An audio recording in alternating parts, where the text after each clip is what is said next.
ধৈর্য ধারণ করার মাধ্যমে এই পরীক্ষায় উত্তীর্ণ হয়, তখন তারা প্রতিদান পেয়ে থাকেন। যেমন অন্য আরেক আয়াতে আল্লাহ বলছেন, وَلَنَبْلُوَنَّكُمْ حَتَّى نَعْلَمَ الْمُجَاهِدِينَ مِنكُمْ وَالصَّابِرِينَ وَنَبْلُوَ أَخْبَارَكُمْ। আমি অবশ্যই তোমাদেরকে পরীক্ষা করব যতক্ষণ না আমি জেনে নেই যে তোমাদের মধ্যে কে জিহাদকারী ও ধৈর্যশীল, এবং আমি তোমাদের কার্যাবলী পরীক্ষা করি। আল্লাহ তাআলা মানুষকে কখনো পরীক্ষা করেন উন্নতি ও মঙ্গলের দ্বারা, আবার কখনো পরীক্ষা করেন অবনতি, অমঙ্গল, ভয় ও ক্ষুধা তথা অভাব দ্বারা। অর্থাৎ সামান্য ভয় ভীতি, কিছু ক্ষুধা, কিছু ধনমালের ঘাটতি, কিছু প্রাণের হ্রাস, অর্থাৎ নিজের ও অপরের, আত্মীয় স্বজনের এবং বন্ধু বান্ধবের মৃত্যু, কখনো মাঠে ফলানো উৎপাদিত ফসল, কখনো কলকারখানায় উৎপাদিত প্রোডাক্টের ক্ষতি, এইসব দ্বারা আল্লাহ তাআলা বান্দাদেরকে পরীক্ষা করেন। কিন্তু যারা এতে ধৈর্য ধারণ করেন তাদেরকে তিনি উত্তম প্রতিদান দান করেন। আর অসহিষ্ণু, অধৈর্য, তাড়াহুড়াকারী এবং নৈরাশ্যবাদীদের উপর শাস্তি অবতীর্ণ করেন। আর এজন্যই তিনি বলেন, আর ধৈর্যশীলদের সুসংবাদ প্রদান করো। কোন কোন মুফাসসির বলেন, এই আয়াতে ভয় দ্বারা মহান আল্লাহর ভয় এবং ক্ষুধা দ্বারা সাওম উদ্দেশ্য, আর কিছু ধন সম্পদের ঘাটতি দ্বারা যাকাত উদ্দেশ্য, কিছু প্রাণের হ্রাস দ্বারা রোগ ও দুর্ঘটনায় মৃত্যু উদ্দেশ্য, এবং ফল ফসলের ক্ষয়ক্ষতি দ্বারা সন্তান সন্ততির ক্ষতির উদ্দেশ্য। এইসব উক্তির বিষয়ে আমাদের হয়তো আরও গবেষণা করা প্রয়োজন। কিন্তু একটা বিষয় খুবই পরিষ্কার, পরীক্ষা করা ব্যতীত এবং পরীক্ষা পাশ হওয়া ব্যতীত আল্লাহ তাআলা সাধারণত কাউকে কোনো পুরস্কার দান করেন না। বিপদ আপদে আল্লাহর উপর নির্ভরশীলতার উপকারিতা।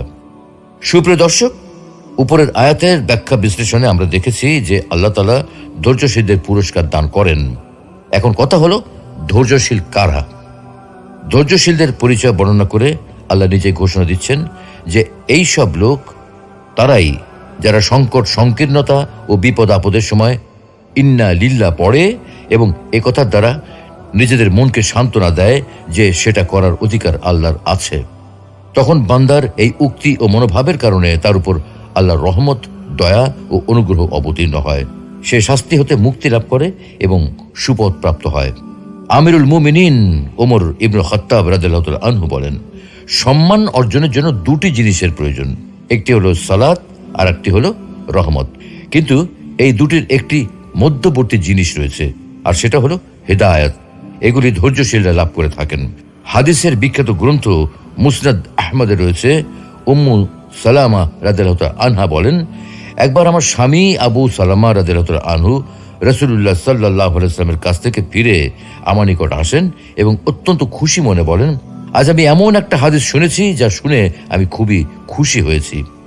যখন কোনো মুসলিমের উপর কোনো কষ্ট ও বিপদ পৌঁছে এবং সে ইন্না লিল্লাহ পড়ে ও এই দোয়া পাঠ করে, তখন আল্লাহ তাকে অবশ্যই বিনিময় ও প্রতিদান দিয়ে থাকেন।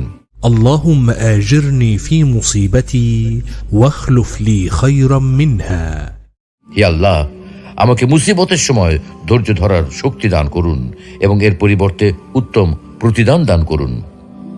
উম্মু সালামা রাদিয়াল্লাহু তাআলা আনহা বলেন, আমি এই দোয়াটি মুখস্থ করে নেই, অতঃপর আবু সালামা রাদিয়াল্লাহু তাআলা আনহার ইন্তেকাল হলে আমি পাঠ করি, ইন্না লিল্লাহি ওয়া ইন্না ইলাইহি রাজিউন, এবং এই দোয়াটি পড়ে নেই। কিন্তু আমার ধারণা হয় আবু সালামা রাদিয়াল্লাহু তাআলা আনহার চেয়ে ভালো স্বামী আমি আর কাকে পাবো।